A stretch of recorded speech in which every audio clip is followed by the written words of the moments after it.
Control Panel Election Commission of India issues detailed guidelines for elections in the states and the Union Territories amid the COVID-19 pandemic. The action will be taken against those who violate the rules. Rajiv Kumar, retired IAS officer of 1984 batch, appointed as the new election commissioner after Ashok Lavasa resigns. Union Health Minister hopes the co-vaccine to be introduced by the end of this year. The other two vaccines are also under development in India. Recovery rate rises to 74.3% in the country.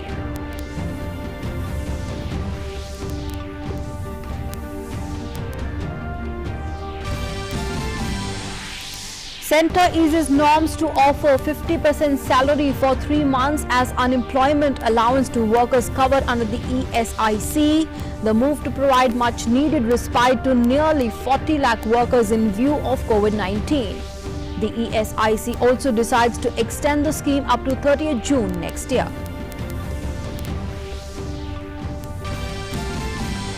Chief Minister of Telangana orders inquiry and announces ex gratia. Fire at a power plant in Nagar Kurnool district of the state claims 9 lives. President, Vice President and the Prime Minister express grief on the loss of lives.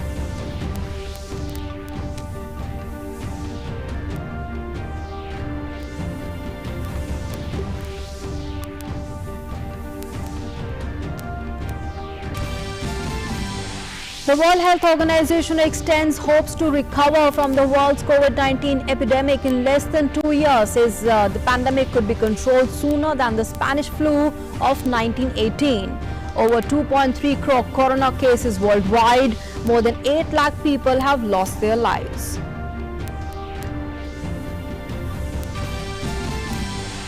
Ganesh Chaturthi festival being celebrated today with full devotion and enthusiasm across the country. The Delhi government imposes a ban on the public worshipping of the idols in the public places and celebrating at the community level due to the COVID-19 pandemic.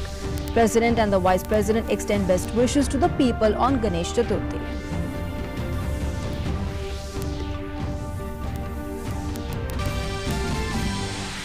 Spanish club Sevilla won the Europa League title. In the title match, Sevilla defeated Inter Milan in a thrilling match.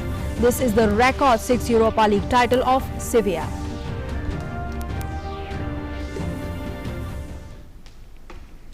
Hello and good morning. You're watching Doordarshan News with me, Nancy Kohli. Your top story: the Election Commission of India has approved the broad guidelines for conduct of the general by-elections during the COVID-19 period.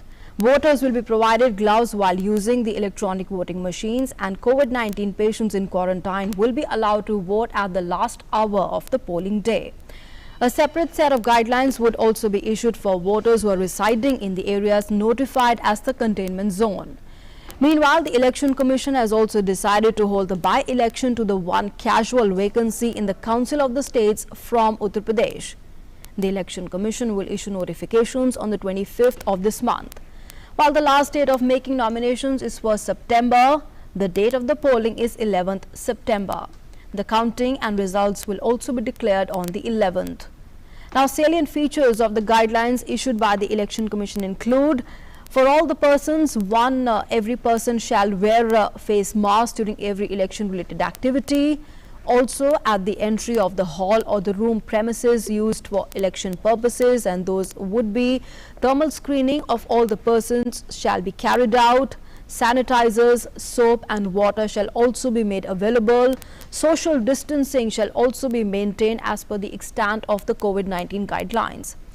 Adequate number of vehicles shall be mobilized for the movement of polling personnel, security personnel to ensure compliance of the COVID-19 guidelines. Also, the nodal health officer shall also be designated for the state, the district and the assembly constituency to oversee the COVID-19 related arrangements and preventive measures during the entire electoral process shall also be taken. Now, former Finance Secretary Rajiv Kumar has been appointed as the new election commissioner. He is a 1984 batch retired IAS officer. The Legislative Department of the Ministry of Law and Justice issued a notification on Friday regarding the appointment of Rajiv Kumar. He will replace Election Commissioner Ashok Lavasa, who will be free of charge on the 31st of this month. Ashok Lavasa had sent in his resignation on Tuesday. Let's now go across to our correspondent Vishal Barrister, who is joining us with more updates on the guidelines. Vishal, good morning. Very important guidelines they're coming in, and keeping in mind, of course, the protocol and the security apparatus as far as dealing with the COVID-19 pandemic is concerned, and keeping the safety of the people, the voters, as the topmost priority.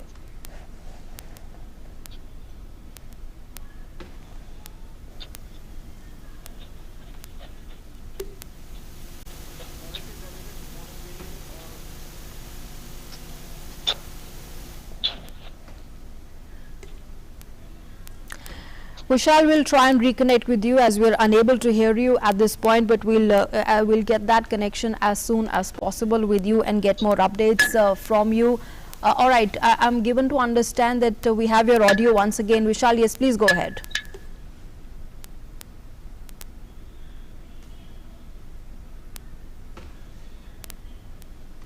All right, there seems to be again having some problem with Vishal's audio. We'll try and connect back with him as soon as we can. But moving on now to some other news for the time being. A case of triple talaq has come to light in Bhopal, and the case is of a well-educated family where the husband has divorced the woman on WhatsApp call from Bengaluru demanding dowry. On the complaint of the wife, Kohefiza, police have registered a case against the accused Dowry Act and the Muslim Marriage Act. The victim has met the Chief Minister Shivraj Singh Chauhan on Friday and explained the matter to him after filing a complaint. The Chief Minister has assured the woman that justice will be served.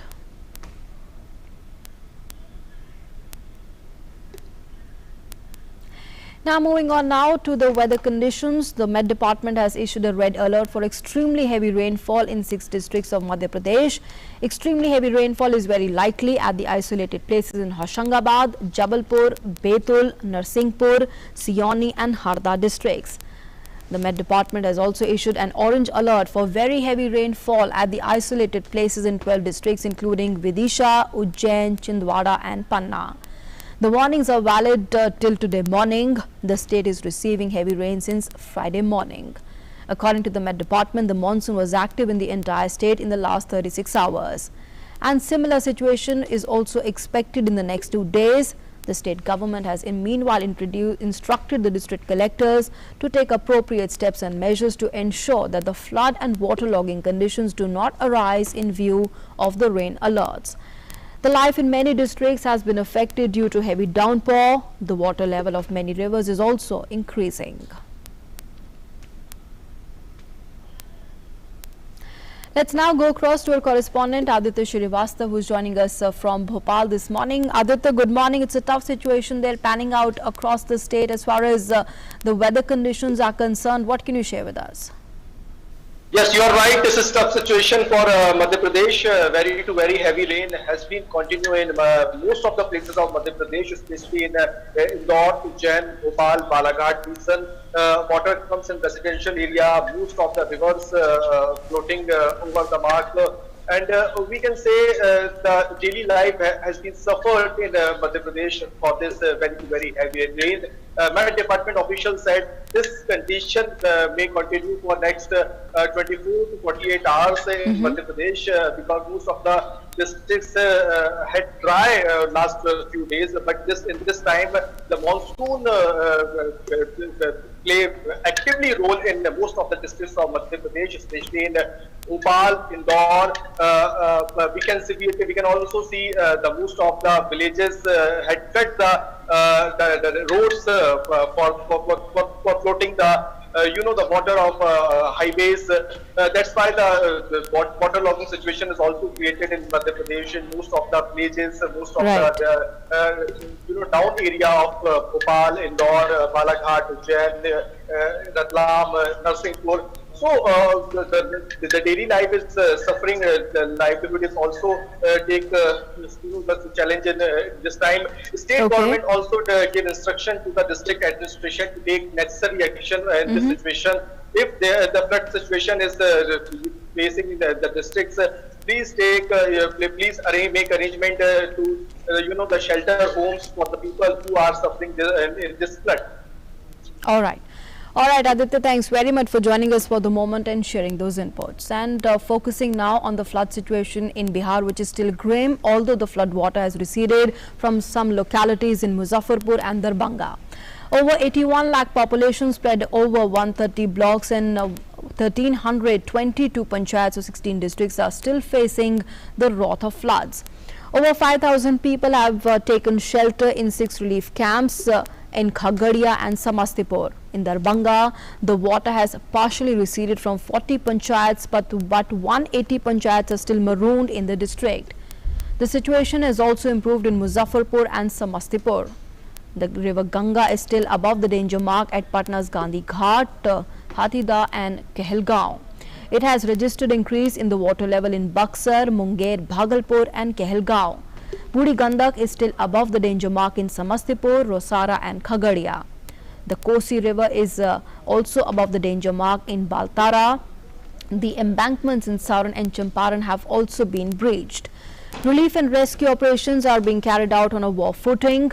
As many as 371 community kitchens are being run, through which about 2,80,000 people are being provided cooked food. Over 500 crore rupees have been given as the gratia, the relief of 6,000 rupees per family to a total of 9,50,000 flood affected families. The ration under public distribution system and the Pradhan Mantri Garib Kalyan Anna Yojana is also being distributed through boats at the doorsteps of the beneficiaries in Samastipur. The Met Office has predicted generally cloudy sky over most of North Bihar and scattered rain in the catchment areas of major rivers in the state. And also update now from Maharashtra, where Mumbai, Thane and Navi Mumbai have received moderate to heavy rainfall in the last 12 hours in the range of 70 to 100 millimeters. The cloud over Konkan region has reduced, but there are intense echoes over Navi Mumbai and Mumbai suburbs. The Met Department says the satellite image indicates dense cloud remains over parts of North Madhya Maharashtra adjoining Marathwada. The Met Department has issued orange warning for the Vidarbha region for the next 48 hours. And staying with news from Mumbai, but on to some other news now. Today is the festival of Ganesh Chaturthi, but the enthusiasm is affected this year due to COVID-19 pandemic. In Maharashtra, the government has imposed a slew of restrictions on the festival organizers this year. People are advised to maintain social distancing, avoid large crowds and follow all the hygiene protocols. The festival, though, has begun with Aarti at the Sri Siddhi Vinayak temple in Mumbai.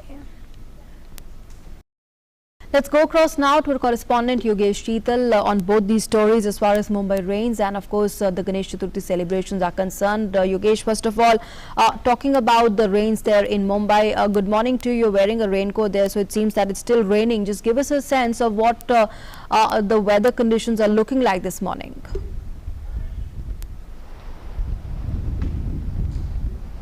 Good morning. As you have also rightly said, the red alert has been issued for Pune and orange alert has been issued for Mumbai, Thane, Palghar and also Ratnagiri, which is in the Konkan region. If just talking broadly for 48 hours, then red alert, orange alert would be continued for Palghar and also for Ratnagiri, and basically fishermen have been advised not to venture into the sea. As far as other situations in Mumbai are concerned, you have also right. Ganpati is there, and also Mumbai is one of the worst affected city as far as COVID-19 is concerned. So there are different challenges that the city is currently facing. But as of now, some good news are also there. Like three reservoirs like Tulsi, Bihar, and Modak. These three reservoirs are completely filled up. So Mumbaikar can expect that there will be no water cut if it continues, because rest 4 reservoirs are yet to be fulfilled. They are around 92 or 93% of reservoirs have filled. So it is very likely to see that if reservoirs are completely filled, because if 95% water is filled in all reservoirs, then there will be no water cut for the city. That will be a major relief, major respite for the Mumbaikar. Absolutely. Coming to your next question, as far as Ganesh Chaturthi is concerned, we all know that certain guidelines have been issued by the Maharashtra government, like idols up to 4 feet have been allowed for public Ganpati, for Sarvajanik Ganesh Mandal, what we say in Mumbai, and 2 feet height has been limited for residential apartments. If anyone wants to invite Ganpati in their home, then 2 feet is the limitation. Apart from that, social distancing, other norms have been issued. Cable operators have been requested, have been advised, have been issued an order by the government that they should ensure that all the darshan should be provided online to the viewers, so that a crowd or rush or any kind of yes, Yogesh, and another highlight, of course, as far as Ganesh Chaturthi is concerned, we know that of course these limitations and these restrictions are there, Yogesh, but also eco-friendly Ganesha idols are being made and being used for celebrations. So it's like giving back to the nature through these celebrations.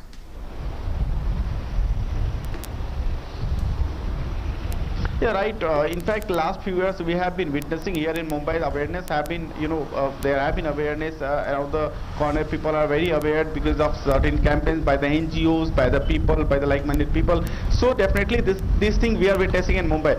Coming to residential apartments, that because majority of parts are from residential parts.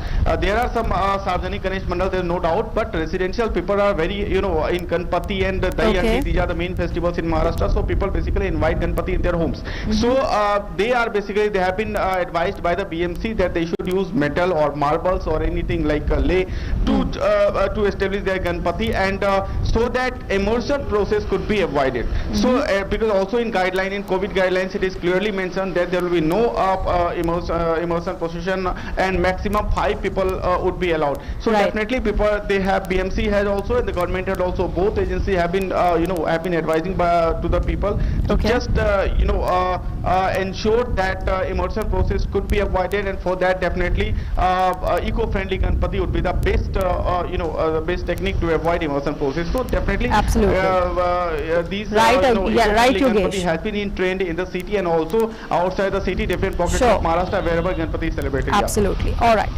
Yogesh, Sheetal, thanks very much for joining us for the moment and sharing those updates. Thanks very much. And moving on now, taking a look at the updates on COVID-19 from across the country. The recovery rate has crossed 74%, while the case fatality rate has fallen below 1.8%. Over 21 lakh people have now recovered from the virus. 62,282 recoveries were recorded yesterday, taking the cumulative lead total to 21,58,946. And with this, the recovery rate currently stands at 74.3%. India's three-pronged strategy of test, trace and treat is proving to be a success. One tangible outcome of this strategy is that the fatality rate has dropped to 1.89%, with the 54,849 deaths recorded so far. With over 9 lakh tests being conducted each day, the number of active COVID-19 cases in India stands at 6,92,028, which is 23.82% of the total cases reported so far. And according to the ICMR, the total number of samples tested up to the 20th of this month is 3,34,67,237, including 8,05,985 samples that were tested yesterday. And aggressive testing has led to early identification and the isolation of COVID-19 positive cases. In a tweet, the Ministry of Health and Family Welfare has said that aggressive testing coupled with efficient clinical treatment keeps the fatality rate down. It added that testing in India has steeply increased to more than 8 lakh tests per day. This is also bolstered with all the states and the union territories testing more than 140 tests per day per million population as advised by the World Health Organization. And as the number of COVID-19 cases in Haryana continues to rise, the state government has announced lockdown on the weekends. Haryana's Health Minister Anil Vij took to Twitter to announce that all the shops and the offices, other than those which provide essential items, will remain closed on Saturday and Sunday.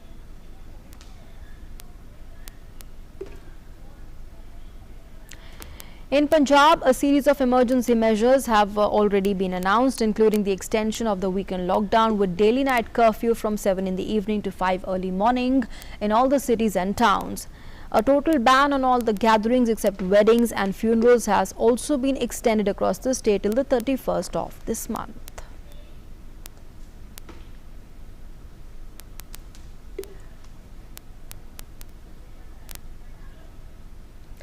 And shifting focus now, while Ganesh Chaturthi is being celebrated across the country today, the festival marks the birth anniversary of Lord Ganesha, who is prayed to and remembered before beginning of any new endeavor. Public gatherings will be avoided and people are asked to immerse their idols in their home. Ganesh Chaturthi this year is all set to be celebrated with the eco-friendly means.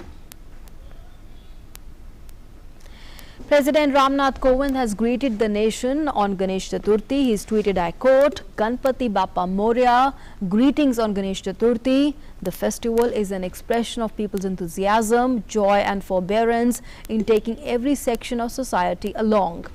May Vignaharta help us all to overcome COVID-19 pandemic and bless us with a happy and healthy life.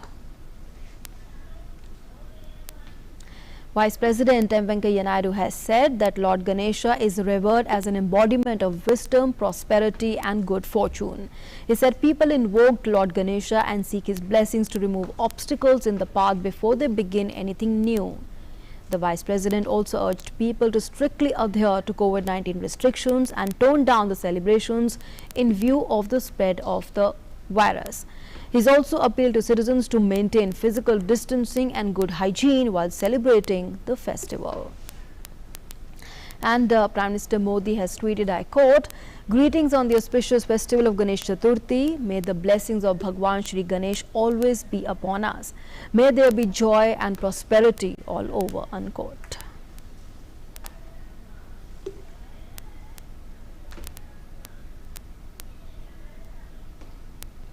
So wishing you a very happy Ganesh Chaturthi, and with that it's a wrap on this edition of the news. Thanks for being with us.